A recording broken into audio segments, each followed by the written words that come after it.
Roma Downey inspires readers to get in touch with their inner angels. Roma Downey joins us now. Good morning to you, Roma. Congratulations. Thank you so much. Good morning. Look at you. You are still stunning, so beautiful. I grew up watching this show, and it really was nice to turn on the TV and hear such a faith message. And the show was wildly successful, very popular. All my friends were watching it. And now to hold your devotional and to talk to you, such an honor. Tell us about your new book. Oh, gosh. Well, you know, just hearing that clip of Touched by an Angel, I realized that I'm still sharing the same message, and it's such a privilege to be able to do so. And it really is simple that there is a God, that he loves us and he wants to be part of our lives. And my new book, Be an Angel, which launches today, really is about reminding each of us that we belong to each other and to remind us all to be kind to each other. I think that we can say that we believe, we can say that we love each other, but love is a verb, right? There's an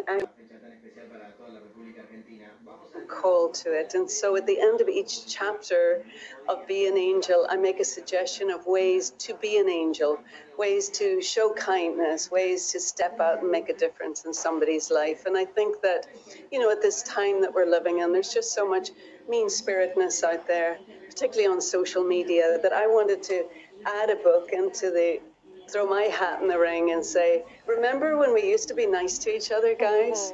And in the spirit of goodness and the spirit of God, let's be like angels and do good for each other. It is a great message. Here's an excerpt from the book. It says, what if we lived in such a way that kindness, truth, and love defined us? I believe it's possible for us to be like angels in bringing God's message to earth. Tell us more about that. Yes, well, I really do. I mean, I don't think it's that hard. During COVID, you know, when we were all locked down, I find myself on my phone a bit more than I typically would be. And I find myself on social media. And don't get me wrong, I love a little bit of social media. I really particularly love Instagram, where you get to see photos and see how everybody's kids, your friends, are all growing up so nicely. But I was also struck by just the unkindness in there and the way that people are snarking and sniping at each other, particularly when they hide behind anonymous names. And I decided intentionally to use my social media as a way of adding something positive to each day, even if it's just an image of the sunrise, adding a blessing to it or a piece of scripture. And that became kind of the inspiration for writing this book. It was like just, you know, just anecdotes from my own life. Listen, I'm a woman in my 60s now, and I have learned some things along the way. I'm imperfect, just like everybody else, but I thought if there's things that I have learned from my losses, from my loves, from my disappointments, that perhaps would be helpful to you. So they're stories from my life with the lessons I've learned along the way, encouraging you to think about how it might have impacted your life.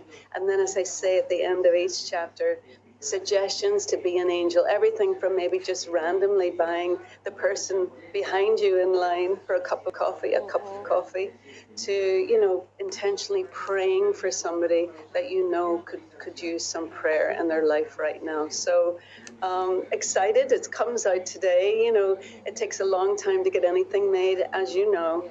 And there's a lot of people involved, great publishers, and they came up with an absolutely gorgeous cover for the book that I love. Is a woman walking by some water, and then her wing is reflected in the water, reminding us all maybe that we each have an inner angel. And you know, obviously, I'm not suggesting we are angels. We know that we are not, but just that maybe we could be like angels. We can act more like them. Roma, thank you so much.